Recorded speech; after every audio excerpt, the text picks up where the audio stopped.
With World Cup qualifications slowly wrapping up, a lot of teams having already qualified, with some teams still having yet to qualify, I believe now is a moment to look and give I'd say, the World Cup favorites for next year. The teams who me and Karim both think will win, won't win, why they will, why they won't, etc., etc. That's being said, welcome back to another episode of the Basement Ballers. Today, World Cup ranking day, international games happening left, right, and center. So the theme is nations, the theme is international, and in June of 2026, we have the World Cup coming to North America. So what a better time than... We're calling it soccer, by the way. It's in North America. We're going to call it soccer. In June of 2026, soccer hits North America on a global stage. And today we are giving our rankings, who we think will win the World Cup, and the four that will follow behind. And obviously, this is a perfect opportunity for you guys to join in on the discussion in the comments. Make sure you like, make sure you subscribe, and make sure you let us know whether our opinions are shit or whether our opinions are really good. But without further ado, Brahim, we're going to start at number 5 for today and then work our way up to number 1. You will have the honors of saying yours first, then I will follow, and then that will be the style of the video. But let's get it going. So number 5, I have Brazil. Now, I wouldn't have put them as a top 5 favorite literally 2-3 months ago, but the team I think is relatively decent. They just needed a way better coach than Dorival and the bums they've been hiring the last 10-15 years. And now they got Carlo Ancelotti, who I'm not the biggest fan of, but one thing I have to say is that he's a very great knockout manager. And, well, in the World Cup, you need a knockout manager. You don't need a Pep. You need a Conte. You need an Ancelotti. You know what I mean? You need a Mourinho. You need someone who's just going to be a nasty bastard and grind out results. 100%. And I actually, funny enough, have Brazil at number 5 too. Like you said, like maybe if this was a couple months ago, I wouldn't have had it because Brazil were looking really dead attacking-wise. I think the addition and sort of the up-and-coming nature of Esteval Williams is really something that Brazil will thrive off of. They still have the Vinis. They still have the Rodrigos. They still have the so on and so forth. You forgot But they also Rafinha as well. Sorry, but they also have Joao Pedro, who's sort of firing on all cylinders there. So if utilized correctly, I think the attack looks good. Midfield wise, they have Bruno G and Joe Linton and Lucas Paqueta. I think that will probably be like some of their main guys in the midfield. Yeah, Casemiro as well. I mean, Casemiro as well for leadership and things like that. So definitely not super terrible on that front. They got Gabriel and Marquinhos in the back. I think they're one or two positions that maybe is like a little lackluster. Yeah, their left and right backs aren't. Yeah, their fullbacks are a little bit like gone are the days of the Cafus and the Roberto Carloses and the Marcelos and the so ons and the Dani Alves, of course. But still, I think, like you said, Ancelotti is the main factor for me here as well because of his record in knockout style tournaments. I think it'll serve them. But yeah. Brazil, number 5. Brahim, who do you got at number 4? So number 4, I have the It's Coming Home Brigade, England. Now, for similar reasons as Brazil, I normally never pick England to do good in anything because it's England, but they upgraded generationally by getting Thomas Tuchel instead of that bum Southgate. And even under Southgate, they were able to make, a World Cup semifinal, 2 Euros finals, even though they lost, a World Cup quarterfinal, whatever. So the team is there. I always say that England's team on paper is the second best team in the world after one of the countries I will list later. But basically, the team is there. I just think they need a coach. And I don't think Tuchel, I think he's overrated. Don't get me wrong. I think that Champions League run with Chelsea was a fugazi. But, he's still very much an upgrade on Southgate. So based on that alone, I'll put them in 4th. 100%. I have France actually at 4th. Because France, when firing on all cylinders, I think that they're arguably one of the best nations in the world, especially attacking-wise, so prolific. The Barcolas, the Doués, the Dembeles, the Mbappes, very prolific attacking-wise. Their midfield is still decent. I think maybe like in terms of midfield, there's still a little bit to be desired. But defensively, I think they're solid, and they have Maignan in net. So I think on their day, and if they're firing on all cylinders, and Deschamps has them firing on all cylinders, they can compete with the best of them. The problem is I don't think we've seen the best of France as of late, and they were a little bit roller coastery. up and down, up and down. So do I think that they can win the World Cup? I do, but I also think that they're also susceptible to a poor performance here and there, a bit of a stale performance here and there. So I have them in at number four, I should say. So, but then you have England. Fair enough. I mean, I can definitely see where you're coming from. But let's move on to number three. So number three, actually, I have France at number three. Now, for the same reasons Karim just said, I think their attack is very good. I think their defense is good. Their midfield is decent. I think goalkeeping was. I mean, I don't know if Chevalier or I think it's Chevalier, the guy who PSG just recently signed, their new goalkeeper. If he does well this year, he could probably be the star instead of Magnan, but that's neither here or there, whatever. I just don't believe in France because of Didier Deschamps. Same reason. Like, I think Deschamps is the French Southgate. The only reason why he doesn't have the rep is because he lucked out and won a World Cup in 2018 with, like, a French squad that, if you didn't win at least one World Cup or Euros with that team, you'd be the worst manager of all time, in my opinion, because that team was way too stacked to not win something. But I think Deschamps, with the team he's had, he's actually underperformed because they got bounced in the round of 16 to Switzerland at the Euros in 2020. Well, 2021, actually. World Cup, final in 2022, but he got carried by 8 goals from Mbappe that tournament. That team, like, France never looks convincing to me. They just look like they just win because their team is as good, obviously. And even Euros 2024, unconvincing again, got knocked out by a 16-year-old Lamine Yamal, so that was very funny for me. But, like, it's just, for me, it's similar to England, I'd say, where the team is there. I just don't believe in the coach. That being said, the team is slightly better than England. That's why I have them higher. But I don't believe in France that much just because the quality of the coaching is not there. Fair enough. At number three, actually, I have 2022's World Cup champions, who I think from a chemistry perspective, I should say Argentina. Yeah. I think from a chemistry perspective are unmatched, in my opinion. The best in the world in terms of how that team gels, how each piece comes together. Because individually, and maybe on paper, they might not be the most like world-class squad. But collectively, the way that they fight for Messi, the way that they fight for Argentina, it's something that obviously propels them in their performances as well. They have a lot of like X factors on that team.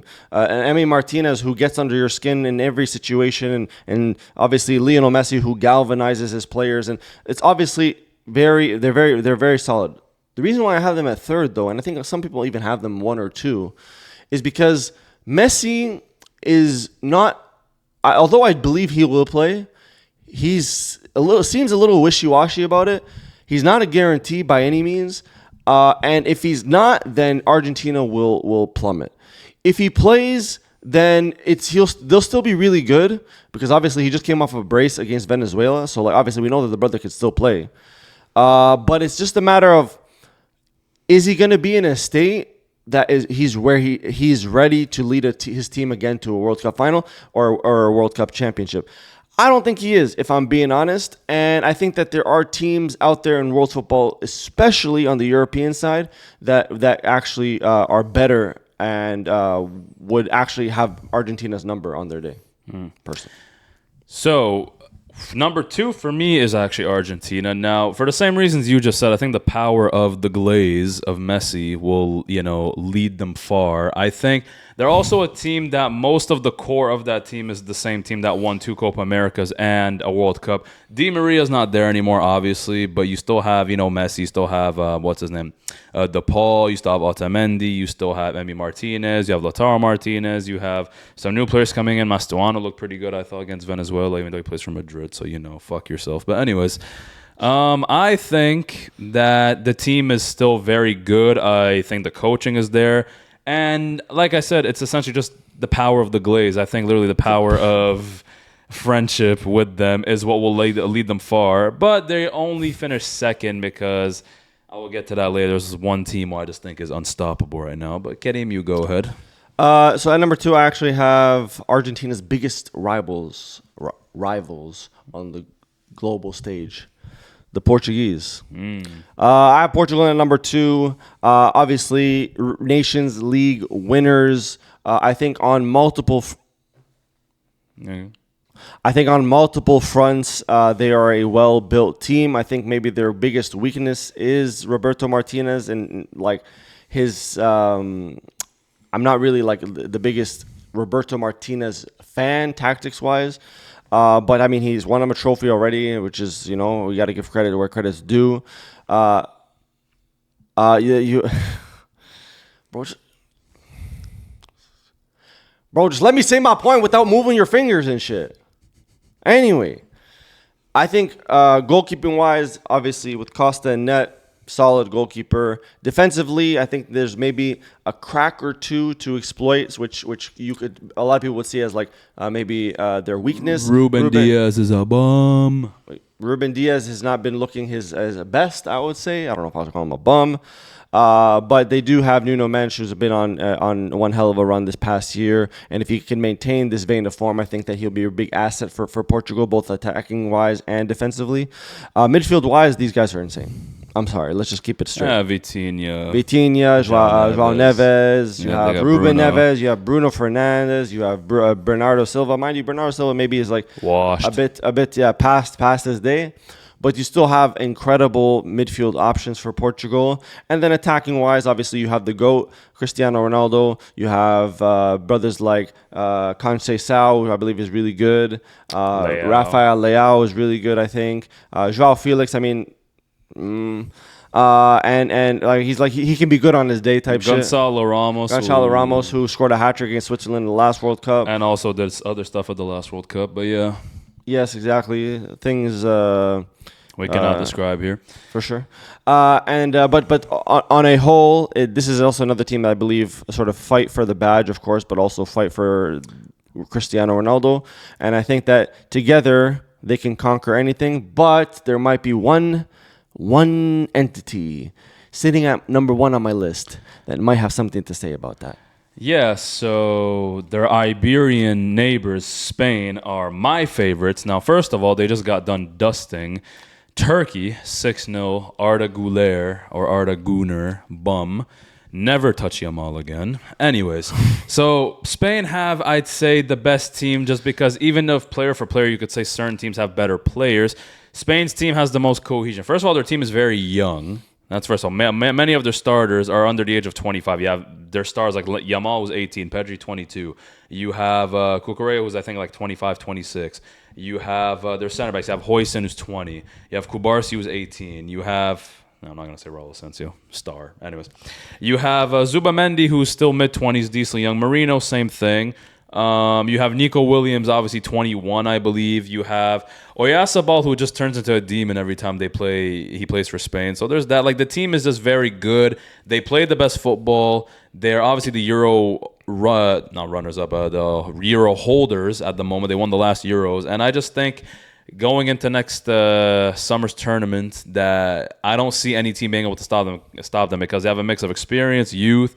Their attack is probably the best in the world, I'd say. They have the best midfield, I'd say. And their defense is probably top 3 as well. Their goalkeeping is also decent as well. You know, you have Unai Simon, very good goalkeeper. David Raya, who's decent.